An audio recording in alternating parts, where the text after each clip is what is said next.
Welcome to Throne Talk, presented by Barely Sober News, Season 7, Episode 2 of Game of Thrones, called Stormborn. I'm George Pecoraro, and thanks for listening. Check out more from Barely Sober on Twitter and Instagram at Barely Sober News. So this week on Game of Thrones, Grey Worm and Melisandre got it on, finally. Samwell is attempting to cure Ser Jorah, and Euron is looking to kill the rest of his family.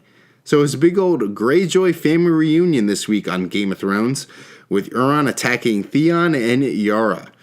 So Yara's looking to bring back, according to Daenerys' command, looking to bring back Alara back to Dorne so they can follow ahead on the plan on taking King's Landing. So on the way with Yara and Theon, they got interrupted by Euron pretty much attacking them dead on, ravagedly, by bigger and more powerful ships. You know what? You think they got these big old ships, and then all of a sudden bigger ones come in, and Euron just comes slamming down on this big, I guess, like anchor mouth kind of contraption. I don't know who pictured that or who imagined that, but it was a great, fantastic idea. So Euron comes in attacking and takes a hold of Yara, and kind of Theon and Yara and Euron are kind of like at this Mexican standoff kind of thing. And you know what? Theon runs for it, and it just breaks your heart, because all of the things that Theon has been through, and all the thing, you know, Yara is trying to support him and bring him back to the old Theon that he used to be.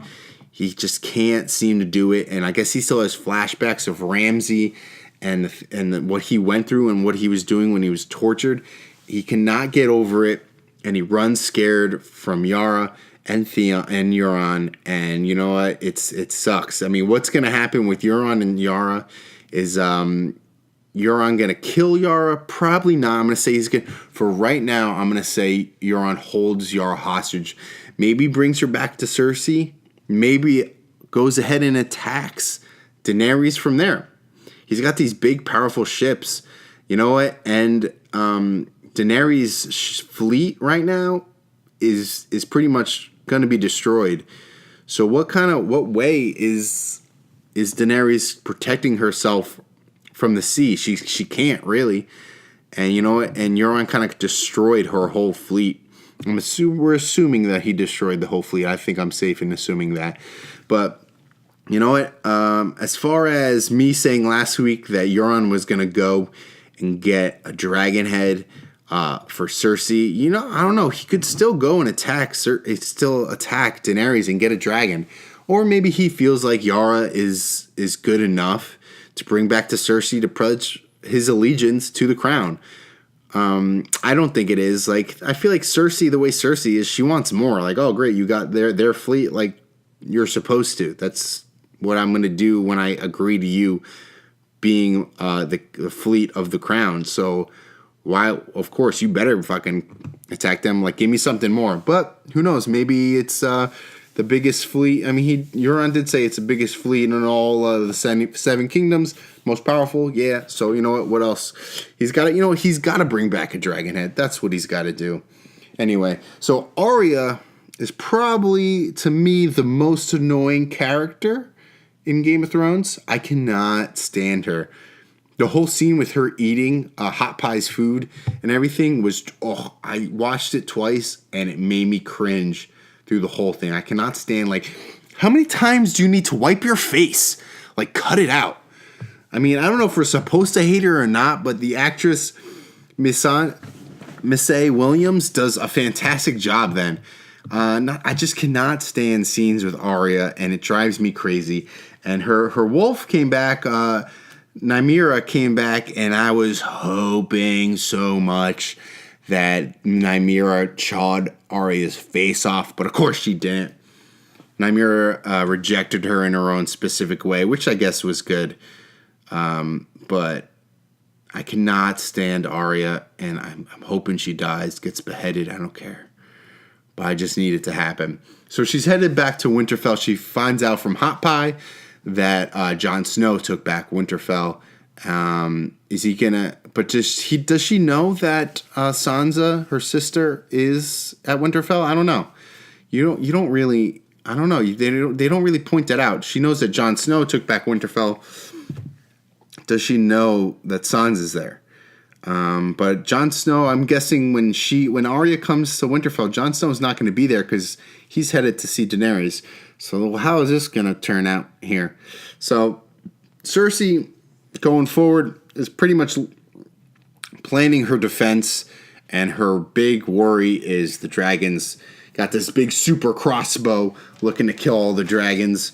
I mean, I guess it works, but like, how fast does that thing load? The big crossbow. It's television, so they're going to be able to reload it pretty quickly. And of course, they're going to hit a dead-on shot right into the dragon, probably in the dragon's heart, not in the face. But I mean, like, I feel like the dragon is so mobile. How is that one arrow going to get the dragon? Especially if there's only one of those big arrows. One of the dragons should just fly over and like put fire on and kill them all. Anyway, so let's keep going on. So Jon Snow hears back from Samwell that there's dragon glass at Dragonstone, and he's looking to go there conveniently as Daenerys requests him to come pledge his allegiance to her. How wonderful is that? So of course, with the White Walkers coming, why wouldn't Jon Snow go and get some dragon glass from Dragonstone and convince Daenerys, screw Cersei and the Seven Kingdoms, we have to protect the wall and the White Walkers, and we need your dragons. Of course Daenerys is going to say no. And of course Jon Snow is going to be pissed. Holy crap, what's going to happen?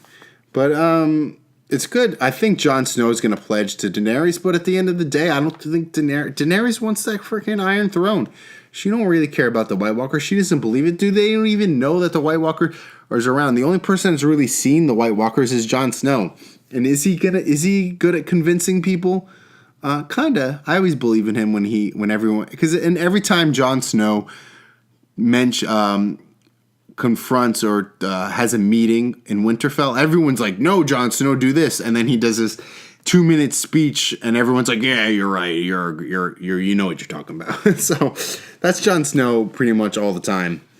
I don't believe that Daenerys is gonna agree and go help him fight the White Walkers. I don't know, maybe give him one dragon. I don't know. I don't see it happening.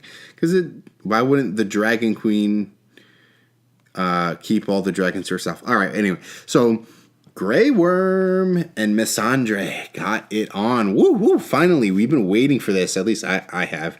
And what a kind of awkward scene, I guess, when they kind of having sex, but they don't.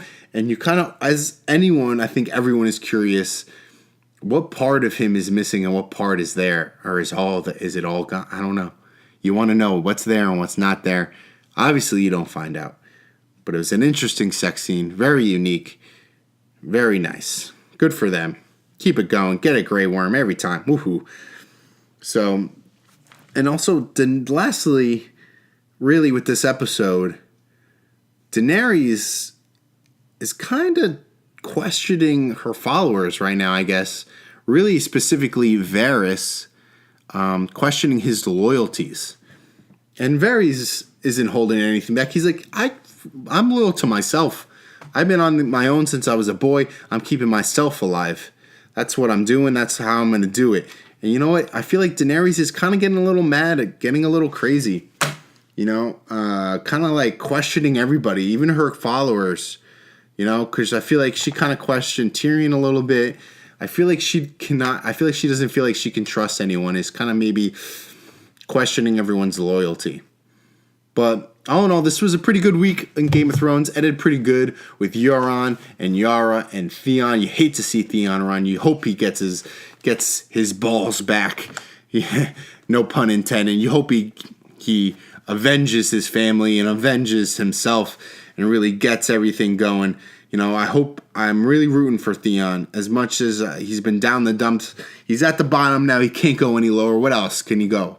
How far can Theon go down into the barrel? He's got to come back up. He's got to avenge himself. He's going to avenge his family and take over and be the Greyjoys pride to the Greyjoys. So good for him. So this has been Throne Talk presented by Barely Sober News, Season 7, Episode 2 of Stormborn. Check out Barely Sober on Twitter and Instagram at Barely Sober News. Until next week, I'm George Pecoraro, and thank you for listening.